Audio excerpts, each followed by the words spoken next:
Hi there. Today, I'm going to make Cullen Skink. Besides being a fun thing to say, it's a Scottish haddock chowder that has a strong smoky flavor, perfect for a cold day.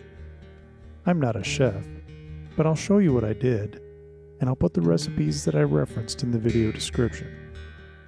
I'm on a global food trip, and in my last video, I made cold smoked haddock called Finnan Haddie, and I'll be using it in this soup.